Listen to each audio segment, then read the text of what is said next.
Back to our channel Mimi and মামা blogs. আশা করি আপনারা সবাই ভালো আছেন, আমরাও ভালো আছি। রিসেন্ট আমরা গেছিলাম সিথির মোড় মেলায়, সেই ব্লগটি আজকে আপনাদের সাথে শেয়ার করলাম। টাটা করে দাও, টাটা করে দাও, টাটা করে দাও। সন্ধ্যাবেলা রেডি হয়ে বেরিয়ে পড়েছি। বোনকে ফোন করেছিলাম যাবে নাকি, বললো হ্যাঁ যাবো। অফিস থেকে বেরিয়ে ওর আসতে যেরকম সময় লাগলো 7:30টা, তো ও আর মিমি আর আমিও রেডি হয়ে গেলাম। রেডি হয়ে বেরিয়ে পড়ে চলে এলাম মেলায়। সন্ধ্যে আসলাম, কারণ একটু বেলা করে আসলে না অনেক ঘুরতে সময় পাওয়া যায় না। তো এই মেলাটা না লাস্ট 2-3 বছর আমার আর আসা হয়নি, কারণ মিমি তখন অনেক ছোট ছিল।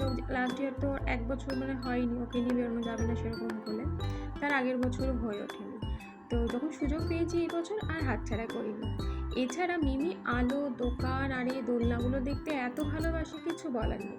মানে যদি রাত 10টা-11টা বেজে আছে, ওর কোনো খিদে কিচ্ছু মানে কোনো অসুবিধে হয় না। ওকে যতক্ষণ ঘোরানো যায় ততক্ষণই ঘুরবে।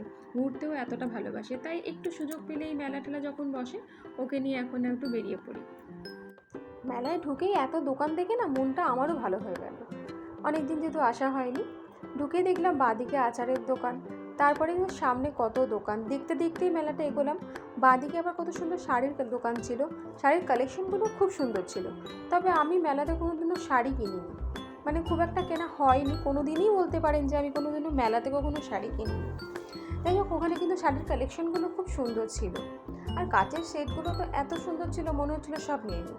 কিন্তু মিমি এখন ঘরে একটাও জিনিস রাখে না, সব ভেঙে দেয়। তাই আমি আমার কোনো জিনিস, আমার কোনো হার কানের বা কাচের কোনো জিনিস নেওয়া বন্ধই করে দিয়েছি। যতক্ষণ না ও বুঝবে ততক্ষণ সেরকম আর কেনাকাটা করবো না ভেবে নিয়েছি, কারণ আমার প্রত্যেকটা জিনিস ও কী করে সব ভেঙে দেয়।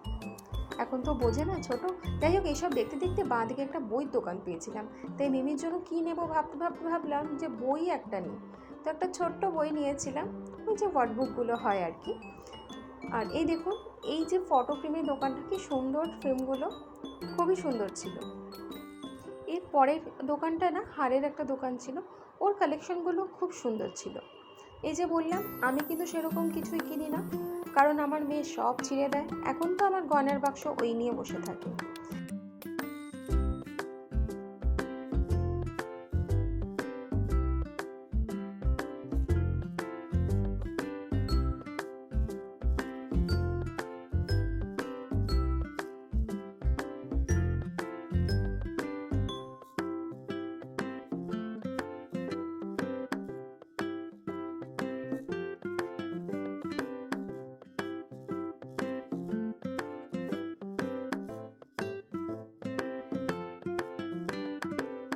এখানে হারের কালেকশনগুলো না আমার খুব ভালো লেগেছিল।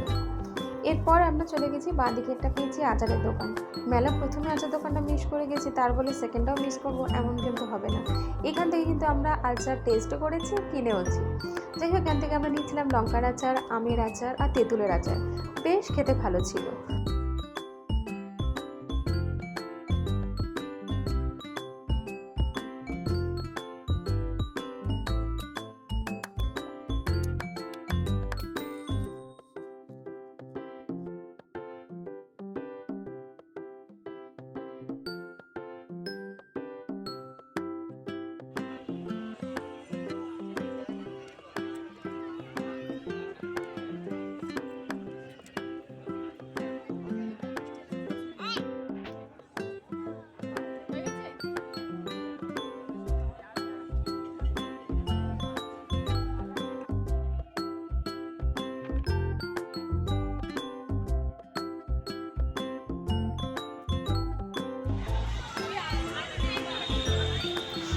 মেলা আমাদের অলমোস্ট ঘোরা হয়ে গেছে। এখান থেকে নিয়েছিলাম একটা পাপড়ি চাটটা খেয়ে তারপর এখানে তো মিমি বায়না করে বসলো, ও আর কোলে উঠবে না, ওকে এবার হাঁটতে দিতে হবে।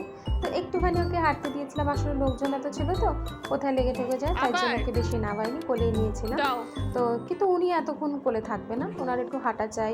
মানে হাঁটতে বেশিক্ষণ হাঁটে না, আবার কিন্তু রাস্তা যেখানে দেখো হামাগুড়ি দিতে শুরু করে দেয়, তার জন্য আমি ওকে কী করেছিলাম, কোলে নিয়েছিলাম। যাই হোক, মেলা থেকে বাড়ি ফিরে এসেছি। কাণ্ডটা তোমরা একবার দেখো।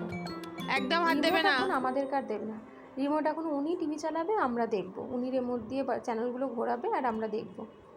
তো তো আশা করি তোমাদের আমাদের ছোট্ট ব্লগটি ভালো লাগবে। যদি দিয়ে দাও বলছি, দিয়ে দাও। চ্যানেলটিকে সাবস্ক্রাইব করো, লাইক করো, শেয়ার করো আর কমেন্ট করো। তোমাদের প্রত্যেকটা যাও, সাবস্ক্রাইব, দাদার কাছে যাও। লাইক, কমেন্ট আমাকে নেক্সট ভিডিও করতে অনেকটাই মোটিভেট করে। Thank you.